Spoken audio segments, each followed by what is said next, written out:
松風天チームカラーチーム光あなたたちにも命の危険が及ぶやもしれません。命を懸けて戦えますか？松風天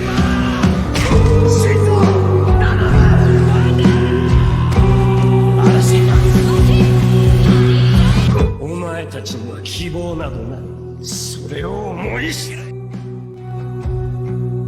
Inazuma Eleven Go Galaxy est une saison qui a profondément divisé la communauté en deux. Pour certains, cette saison est considérée comme l'une des meilleures, tandis que pour d'autres, elle est tout simplement la pire.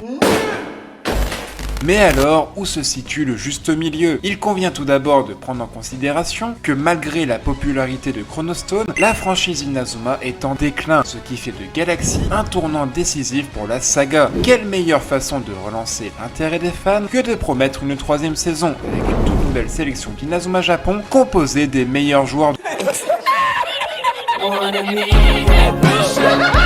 Je pense que les fans de Go Galaxy ont vraiment apprécié ma blague.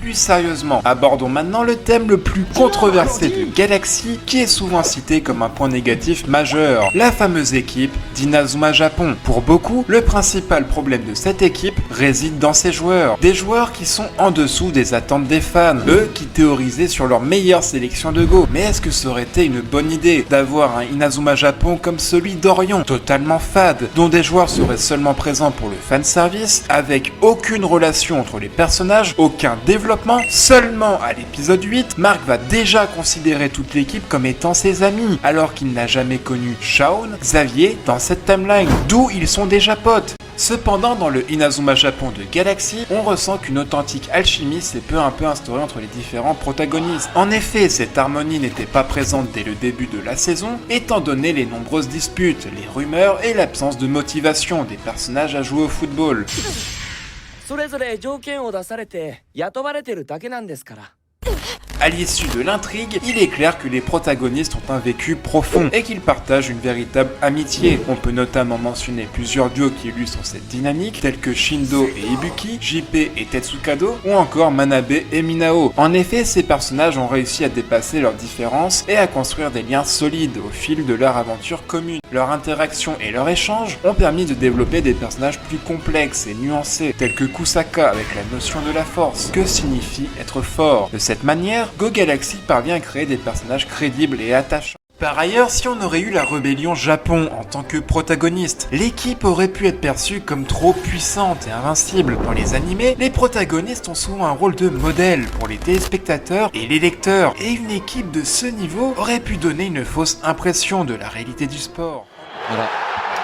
C'est fini, l'équipe de France est sortie, les champions du monde sont éliminés par la Suisse. En ayant une équipe plus modeste et en la faisant progresser tout au long de la série, Level 5 peuvent montrer la réalité de l'entraînement, de l'effort et de la persévérance, qui sont des thèmes très chers à la licence Inazuma Eleven. En somme, même si avoir la rébellion japonaise comme protagoniste aurait été quelque chose de très impressionnant, nonobstant cela aurait pu avoir des répercussions négatives sur l'intrigue et la perception de la série. En plus, la rébellion japonaise joue un rôle clé dans la saison, en servant de tremplin aux protagonistes pour leur faire comprendre qu'il y aura toujours des adversaires plus puissants qu'eux et que l'abandon n'est en aucun cas une option envisageable. Ce match opposant le Japon à la rébellion permet également aux spectateurs de saisir que les débutants de l'équipe finiront par dépasser les personnages que nous considérions comme protagonistes. Cette prouesse est d'ailleurs brillamment réussie à la fin de la saison, où l'on ressent une réelle aura de puissance émanant de l'once terrestre.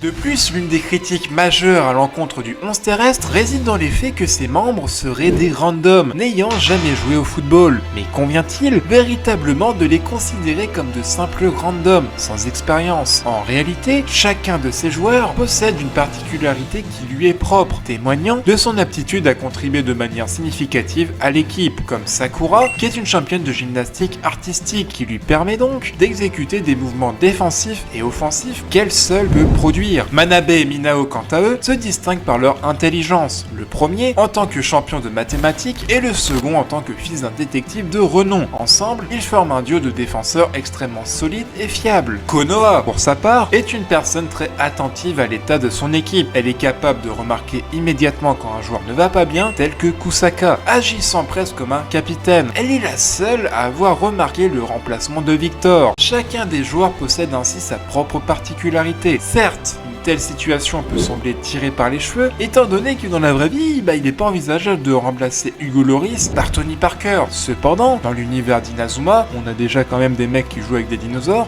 cette situation ne m'a pas véritablement dérangé, car en plus elle conserve une certaine cohérence, quand on sait que la mécanique des joueurs random est un élément très présent dans la saga, comme cela était déjà le cas dès la saison 1, où l'équipe de Raymond était essentiellement constituée de collégiens sans aucune expérience. À l'exception de Mark, Axel, Jude, Nathan et Eric, tous les autres joueurs ne sont que des simples collégiens, soit intéressés par le club ou alors recrutés de façon aléatoire, comme Max et Jim au début de la saison. Dans la saison 2, Harley Kane était à l'origine un surfeur avant de rejoindre l'équipe de Raymond. Ainsi, dès cette saison, la série introduit la notion de recruter des pratiquants d'autres sports et de les faire jouer au football, comme Tetsukado et Ibuki dans Galaxy. Dans la troisième saison, Archer Hawkins, un nouveau venu dans le domaine du football, se positionne cependant comme un personnage central. Dans le film Ogre, il arrête quand même le tir de Bachancer. Cette situation n'est pas sans rappeler celle de Lucien d'Arc, qui, dans la première saison de Go, s'impose progressivement comme un des acteurs majeurs contre Alpin, malgré son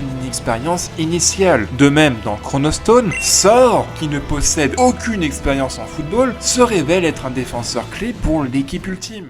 En ce qui concerne les matchs, un de leurs plus gros points faibles réside dans sa première partie, sur la Terre, dans laquelle les fans s'interrogent sur le pourquoi du comment Inazuma Japon arrive à battre des sélections internationales. Tout d'abord, il convient de bien prendre en compte que le Japon dans Inazuma Eleven Go est logiquement considéré comme un des pays les plus performants en matière de football. Suite à la victoire de Mark Evans et de ses amis lors du FFI, événement qui a conduit à l'obligation du football qui a alors pris une importante place dans les établissements scolaires. De plus, il faut noter qu'il s'est écoulé une décennie entre la saison 3 et la première saison de Go. Pendant cette période, on peut donc penser que le niveau international qui faisait défaut au football japonais à l'époque de Mark a été acquis, notamment grâce aux différentes générations de footballeurs. Ainsi, l'élite de l'élite du football japonais serait représentée par les capitaines des équipes de la Route du Sacre et Raymond Go. Raymond Go a en plus connu une progression encore plus exceptionnelle que les autres capitaines, notamment grâce à Chronostone, dans laquelle Arion, Ricardo, Victor et JP ont pu parfaire leurs compétences en maîtrisant l'armure d'esprit guerrier et leur Miximax, se hissant ainsi à des niveaux de performance inédits. Même si ces notions sont interdites dans le cadre du FFIV2, ils ont pu acquérir une grande expérience grâce aux armures et au Miximax, mais aussi via les adversaires rencontrés dans Chronostone. Pendant ce temps, les sélections adverses seraient restées bloquées au niveau de la première saison, ce qui explique leurs statistiques si basses en tant qu'humains. De plus, les extraterrestres qui remplacent les joueurs ne jouaient sérieusement globalement qu'à la seconde mi-temps. On a vraiment un trio monstrueux complété par des débutants. De ce moyen, Level 5 peut créer des matchs dans lesquels Inazuma Japon est en difficulté, nous faire penser qu'ils peuvent perdre, se faire mener, chose qui aurait été très compliquée à faire avec l'invincible Rébellion Japon. Par conséquent, Level 5 réussit à intégrer de manière subtile les codes classiques du shonen dans une équipe qui progresse graduellement, mais qui parvient à justifier chacune de ses victoires face aux sélections via des entraînements ou grâce à des joueurs monstrueux qui incarnent à eux seuls les meilleurs joueurs de l'histoire, comme le confirme Chronostorm.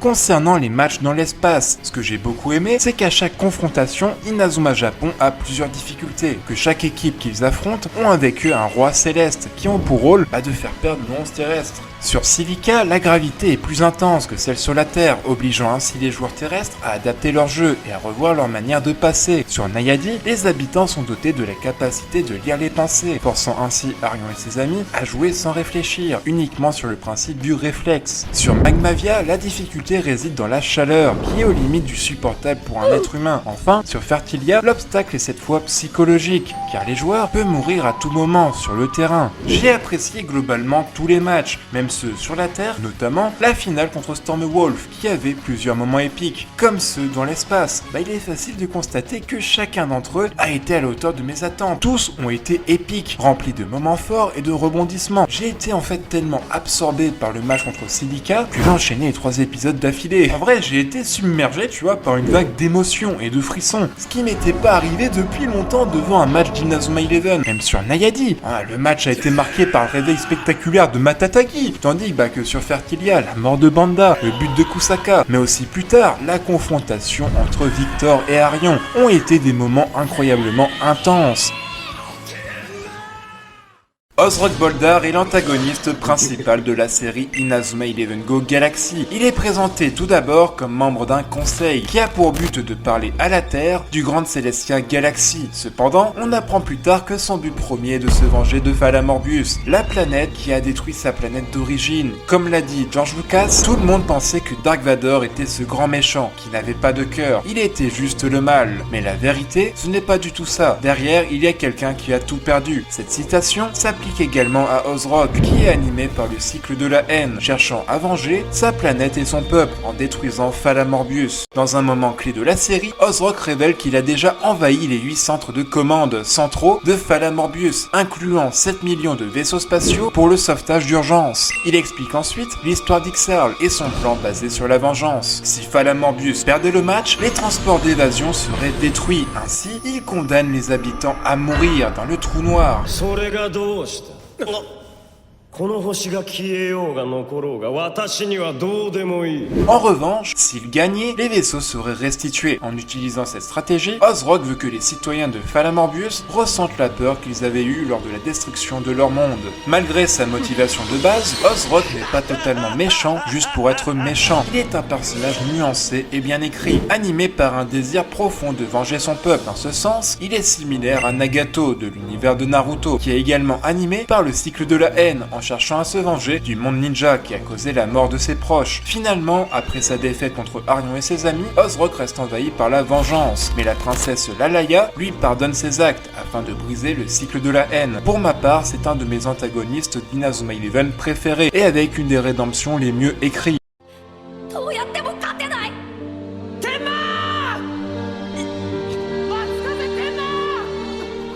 松風天馬これ松風天馬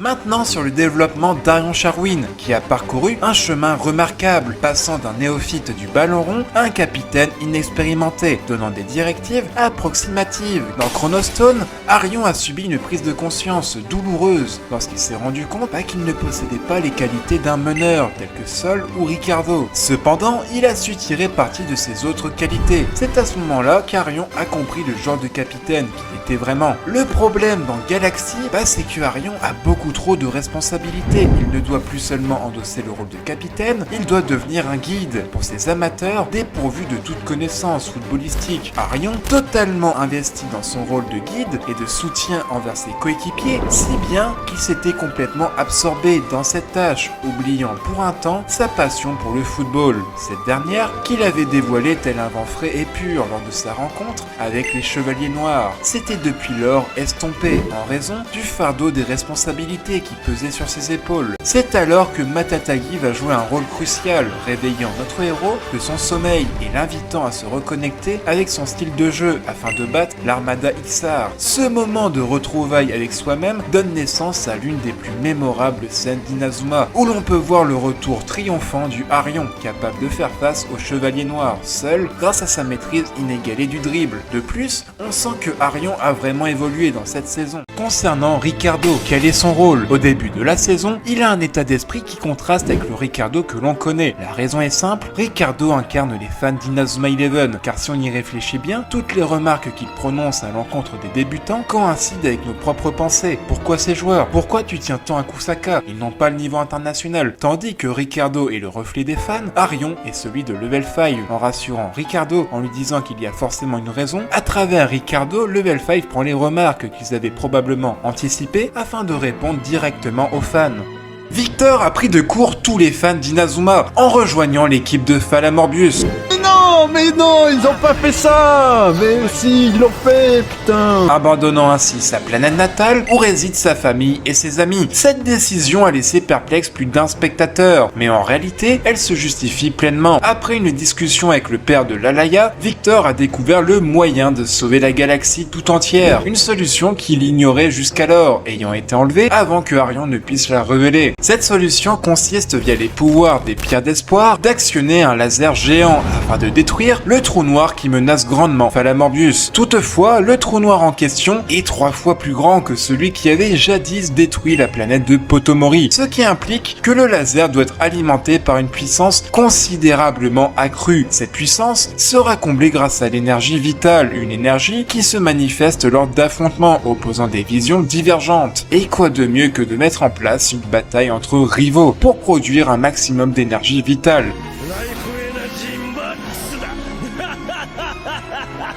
Indirectement, bien que Victor soit le capitaine de Falamorbius, il se battait en réalité pour l'ensemble de la galaxie, afin de générer cette énergie vitale de manière imposante et conséquente, ce qui explique son duel acharné avec Arion, mais aussi le fait qu'il a rejoint Falamorbius. En ce qui concerne l'intrigue, elle se divise en 2 parties distinctes. La première s'inscrit dans la lignée de la franchise, en proposant un tournoi où l'équipe progresse progressivement. Les entraînements et les développements entre les personnages sont omniprésents, offrant ainsi une expérience authentique et fidèle à l'univers d'Inazuma. Ce qui est contradictoire, c'est que pour beaucoup de fans, cette partie est lente.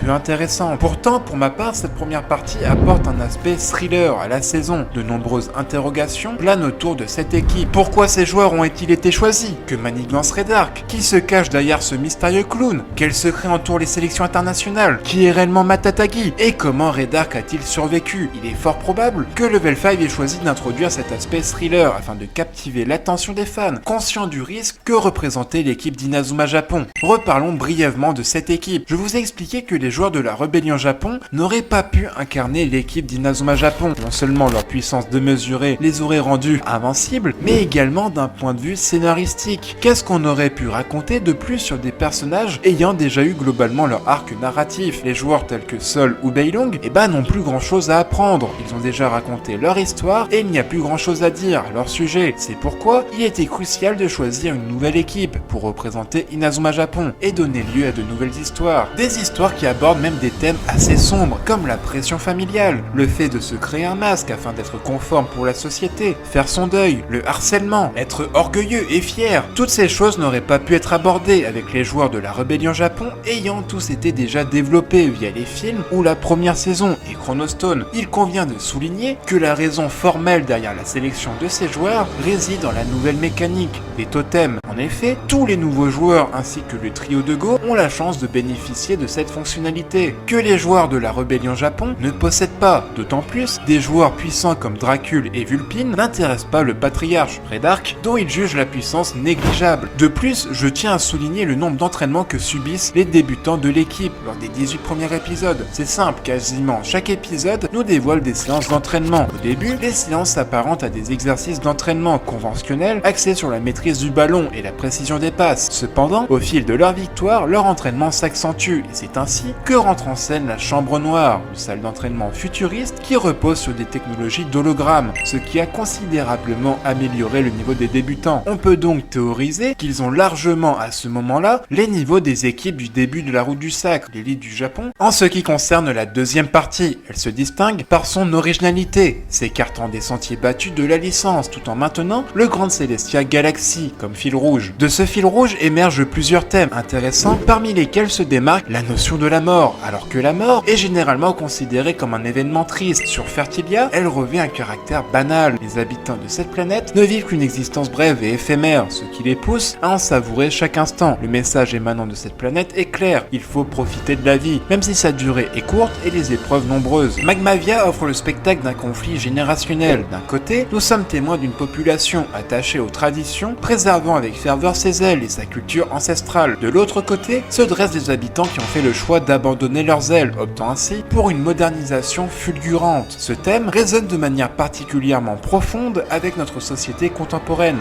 où nous sommes confrontés à l'émergence croissante de l'intelligence artificielle, au détriment de notre savoir-faire et de nos compétences manuelles. Sur Falamorbius se déploie un tableau marqué par de multiples inégalités. Les nobles, qui dans leur quête insatiable de préserver leur mode de vie luxueux, oppriment les plus démunis en leur privant de leurs biens, les condamnant ainsi à la misère et à la famine. Mais l'oppression ne s'arrête pas là. En réalité, celle qui orchestre ces odieux trafics n'est autre qu'un membre influent du gouvernement, de la reine elle-même, Ruza Donelzen. Cette dernière est animée par l'ambition dévorante de renverser le trône de l'Alaya et d'imposer sa vision des choses. On aborde donc plusieurs thèmes captivants tels que la lutte des classes, la famine et la corruption d'un gouvernement, ce qui est plutôt inhabituel dans l'univers d'Inazuma. Et enfin, pour moi, une des meilleures backstories de tout Inazuma Eleven, Matatagi Ayato. Conscient des pressions sociétales, Matatagi s'est créé un masque qui lui permet ainsi d'éviter d'être blessé. Il s'emploie avec ardeur à se montrer bienveillant et aimable, dissimulant ainsi sa nature intrépide et téméraire. Ce choix d'endosser un masque trouve un écho frappant dans notre société, où il est devenu la norme de revêtir multiples façades, tant au travail qu'à l'école. Maintenant, passons au point négatif. Déjà, bien sûr, il y a plusieurs facilités scénaristiques, comme avec les pierres d'espoir qui se retrouvent directement sur les planètes où Arion se rend. Or, la licence Inazuma Eleven est quand même connue pour ses facilités scénaristiques. Rien que dans Chronostone, pour se rendre dans une époque, ils ont besoin d'une relique. Bon, déjà, ils arrivent à trouver des objets qui ont un rapport avec chaque époque, mais surtout le pire, c'est concernant le monde du roi Arthur, qui est une époque imaginaire. Cependant, Goldie arrive à trouver une relique du roi Arthur. Comment elle a fait, alors que c'est censé être un monde imaginaire? Autre point négatif, c'est concernant Redar, et c'est pas particulièrement son rôle qui m'a dérangé, mais plus son retour, que j'ai vraiment trouvé what the fuck, parce que le mec est cliniquement mort, mais il a été ramené à la vie, et c'est ce médicament interdit qui lui permet de voir les forces qui sommeillent en chacun de nous, les totems. Déjà, je pense qu'en fait, Redark aurait dû tout simplement simuler sa mort, attendre 10 ans, ensuite il aurait entendu parler du fait que Axel cherche un entraîneur pour Inazuma Japon, il aurait rencontré Potomori, et ça serait Potomori qui aurait cherché les joueurs. Là, je pense, ça aurait déjà été plus logique. Maintenant, on va parler des totems. Je vais pas dire que c'est une mauvaise feature, les goûts et les couleurs. Le truc qui m'a le plus dérangé, c'est le manque des totems adverses, parce que déjà, on te justifie une équipe entière sur ce fait, les totems, mais on s'attendait quand même à voir plus de totems, et je pense c'est ce manque d'adversité de ce totem qui a pu influer sur plusieurs points, notamment sur le fait que pour beaucoup de personnes, ils aiment pas les totems, vu qu'on en a pas eu beaucoup, mais aussi ça renforce le fait que Beilong, il aurait pu foudroyer au moins Fertilia. Fertilia s'est quand même pris un but de Kusaka, et c'est quand même la demi-finale. À titre de comparaison, la demi-finale dans les autres saisons, c'est les rois du football, Kirkwood, donc je pense quand même avoir plus d'affrontements à la manière de la première saison avec les esprits guerriers. Ça aurait pu renforcer le fait en nous, les fans d'Inazuma Eleven, que les totems c'était intéressant et fort. Tu viens te demander, est-ce que c'était vraiment nécessaire d'avoir une équipe de 12 joueurs qui maîtrisent des totems? Franchement, t'aurais eu 4 joueurs, le gardien, un défenseur, 2 attaquants, ça aurait été plié quoi. Et c'est ça, du coup, ça renforce aussi l'idée derrière que oui, Beilong aurait pu tout niquer. Je pense qu'ils ont un peu mal géré les totems dans l'animé, mais après ils ont essayé de combler ça avec d'autres trucs dans les matchs. Pour conclure, selon moi, Inazuma Eleven Go Galaxy est une saison qui a fait preuve d'énormément d'originalité, peut-être trop, mais elle reste très bonne déjà dans les qualités techniques. Ensuite, il y a plusieurs thèmes très intéressants, et cette saison mérite vraiment d'être regardée. Pour moi, le meilleur conseil que je pourrais vous donner, c'est de regarder cette saison en déconnectant votre cerveau, en oubliant tout ce qui s'est passé derrière. Et si cette vidéo vous a plu, n'hésitez pas à liker et à commenter, c'était Science, et je vous dis à l'année prochaine!